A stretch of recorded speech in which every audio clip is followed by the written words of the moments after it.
भारत की धरती पर बहने वाली हर नदी सिर्फ पानी नहीं होती, वो होती है इतिहास, संस्कृति और जीवन की कहानी। आज हम आपको लेकर चलेंगे एक ऐसी नदी के सफ़र पर जो पहाड़ों से निकलकर जंगलों को जीवन देती है और मैदानों को समृद्ध बनाती है। यह है रामगंगा नदी और कालागढ़ की कहानी। नदियाँ सिर्फ पानी की धाराएं नहीं होती, ये होती हैं सभ्यता की जननी और जीवन की सबसे बड़ी धरोहर। उत्तराखंड की पहाड़ियों से निकलकर जंगलों को जीवन देती और मैदानों को समृद्ध बनाती, यह है रामगंगा नदी। गढ़वाल हिमालय की दूधातोली पहाड़ियों में करीब 3000 मीटर की ऊंचाई पर रामगंगा नदी का जन्म होता है। छोटी छोटी धाराओं से शुरू होकर यह नदी धीरे धीरे एक विशाल रूप लेती है। करीब 600 किलोमीटर की यात्रा और लाखों जिंदगियों को छूती हुई यह नदी बन जाती है जीवन की धारा।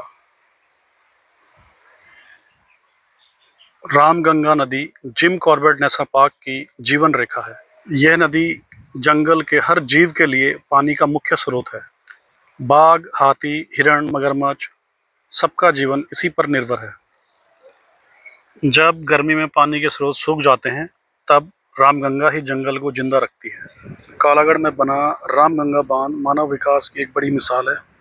यह बांध बिजली उत्पादन, सिंचाई और बाढ़ नियंत्रण में अहम भूमिका निभाता है। लेकिन इस नदी की कहानी यहीं ख़त्म नहीं होती। यह आगे बढ़ती है और लोगों की रोजी रोटी का जरिया बनती है। गर्मियों के दिनों में कालागढ़ में आप रामगंगा नदी के किनारे हजारों पर्यटकों की भीड़ देख सकते हैं। ठंडी हवा, बहता पानी और प्राकृतिक सुंदरता लोगों को यहाँ खींच लाती है। यहाँ पर आप इकोनॉमिक रिवर राफ्टिंग का आनंद भी ले सकते हैं।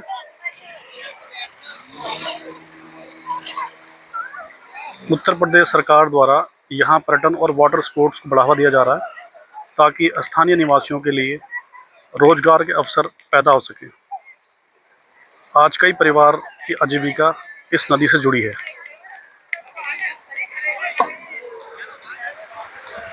मेरा नाम है शेखर पुंडीर और मैं यहाँ पर 3 साल से राफ्टिंग करवा रहा हूँ। अभी इधर पे पब्लिक तो पर डे की 1000-1500 तो आ रही है। नाम साहब सिंह है और हम लोग यहाँ जो है पिछले 3 सीजन से जो है राफ्टिंग करवा रहे हैं और यहाँ पे जो है डेली पर्यटक बढ़ने पर ही हैं। लगभग 1000 से 1500 बंदा जो है डेली आ रहा है और इस वजह से जो है इस क्षेत्र में जो है रोजगार को काफ़ी बढ़ावा मिल रहा है।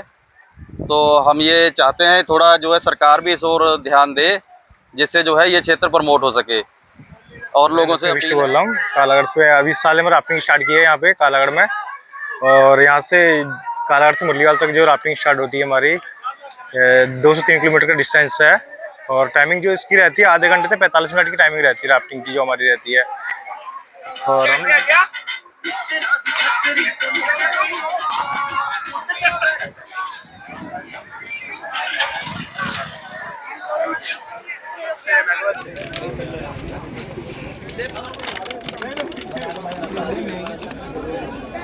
नमस्कार दोस्तों, स्वागत है आप सभी का एक नई वीडियो में।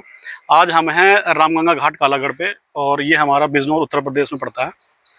उत्तर प्रदेश में जो है पर्यटन की अपार संभावना को देखते हुए और पर्यटन की संभावनाओं के साथ में जो है रोजगार की अपार संभावनाओं को देखते हुए हमारे उत्तर प्रदेश के माननीय सीएम योगी आदित्यनाथ जी द्वारा जो है पर्यटन को बढ़ावा दिया जा रहा है, जिससे जो है यहाँ के लोकल निवासियों को रोजगार मिलेगा। इसके तहत हमारे क्षेत्र में अमानगढ़ टाइगर रिजर्व में जो है कार्बेट सफारी का जो है उद्घाटन किया गया था।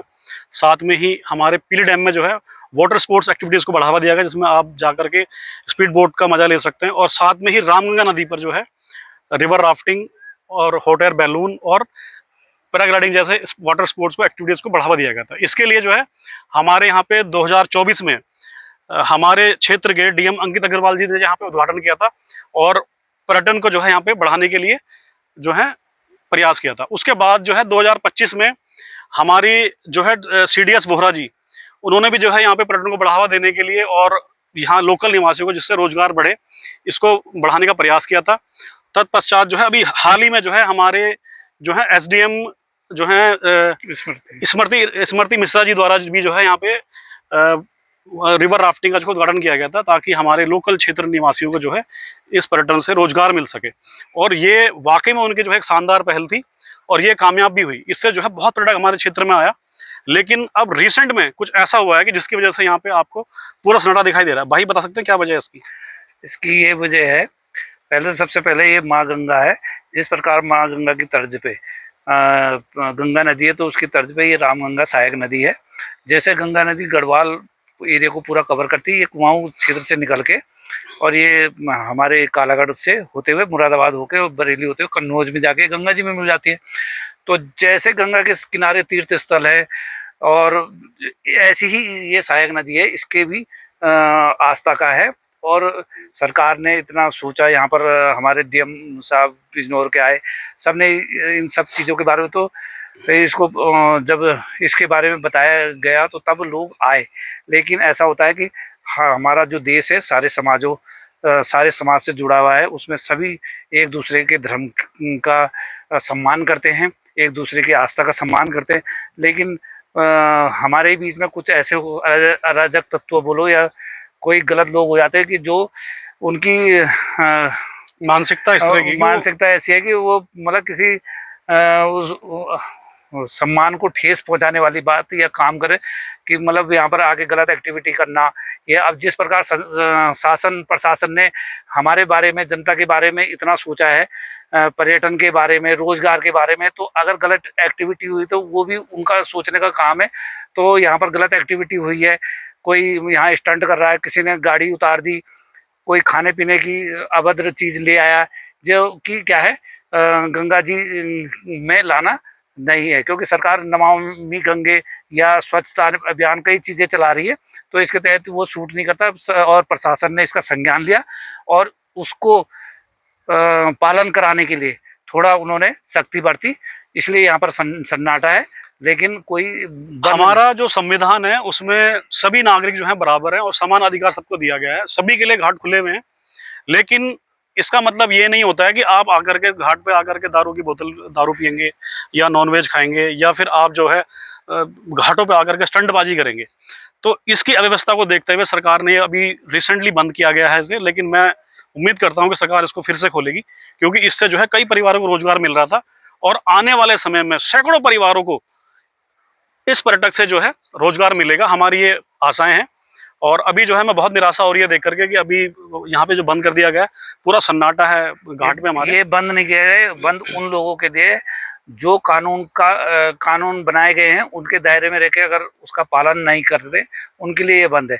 लेकिन अगर जो लोग सरकार के द्वारा बनाए गए नियम हैं उनका पालन करते हैं, सही तरीके से आते हैं, अपना नहाते हैं, जो भी उन्होंने आस्था है जिनको भी गंगा जी से, तो वो काम करते हैं, तो उनके लिए कोई मना नहीं है, ना कोई प्रशासन उनको बोलता है। और मेरा हमारे माननीय एसपी अभिषेक झा जी से निवेदन है कि आप जो हैं घाट की व्यवस्था को और सुचारू रूप से करें ताकि ये घाट चल सके।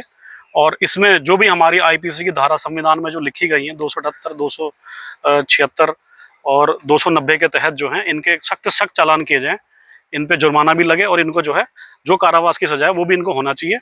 हमारा यही आपसे जो है उम्मीद है। और जनता से हमारा अनुरोध है कि जो जब तक प्रशासन यहाँ पर पूरी तरह सुविधा करता है, या यहाँ पर पर्यटन के जैसे ऋषिकेश, देहरादून, हरिद्वार में जैसे पर्यटन चल रहा है और जैसे वहाँ पर व्यवस्था है, उस रूप में आने में समय लगेगा। तो जो लोग यहाँ पर गंगा के किनारे आते हैं, कोई रेपर लाता है या कोई ऐसी चीज़ लाता है, तो उसको अपने साथ लेके जाएं और गंगा जी की मान मर्यादा को बनाए रखें और शासन और प्रशासन का सहयोग करें। हमारा भारतवर्ष जो है सिविक सेंस में बहुत पीछे है। मैंने कई बार शादी ब्याह में देखा कि डस्टबिन रखे होते हैं जगह जगह पे, लेकिन चाय और कॉफ़ी का कप पी करके वो वहीं फेंक देते हैं। अपना कोई दोना कुछ खाया उसमें वहीं फेंक दिया, जबकि डस्टबिन बराबर रखा होता है, डस्टबिन डाल के। तो यही काम ये गंगा किनारे आकर के कर रहे हैं। तो मेरा जो यहाँ के आने वाले पर्यटक है उनसे एक ही निवेदन है कि ऐसी कोई भी चीज़ यहाँ लेकर के ना आए। दूसरी बात, जो यहाँ पे स्टॉल लगा रहे हैं वो जो है प्रॉपर डस्टबिन की व्यवस्था करें और उसके लिए कोई यहाँ पे गड्ढा खोदा हुआ होना चाहिए ताकि उसका वहीं पे दबा करके निस्तारण कर दिया जाए। और हमारा प्रशासन से ये मांग है कि यहाँ पे जो है एक निर्देशित किया हुआ बोर्ड लगाया जाए कि इन धाराओं के तहत इन पे जो है यहाँ पे चालान किया जाएगा। गाड़ी घाट पे लाने पे ये चालान है और हर तरह के जो भी नियम कानून होते हैं वो वहाँ पे उस पे बोर्ड पे जगह जगह बोर्ड लगा के लिखे जाएं और लोगों को इसके लिए अवेयर किया जाए। और साथ ही यहाँ पे जो है शौचालय बनने चाहिए, ताकि लोग जो है गंगा में ना करके अपने प्रॉपर शौचालय में जाकर शौचालय करें। पूरे परिवार यहाँ नहाने आते हैं, तो महिलाओं के लिए जो है चेंजिंग रूम बनने चाहिए, और गाड़ियां जो आती हैं उनके लिए प्रॉपर पार्किंग बननी चाहिए, ताकि वो यहाँ जो है गंगा किनारे गाड़ियां ना लेकर गए। उससे पार्किंग वालों से भी कई घर चलेंगे और कई लोगों को उसको रोजगार मिलेगा। उम्मीद है आपको हमारी वीडियो पसंद आई होगी। एंड में हम यही कहेंगे कि हम ना गंगा में गंदगी फैलाएंगे, ना किसी को फैलाने देंगे। गंगा मैया की जय। गंगा मैया की जय। जय।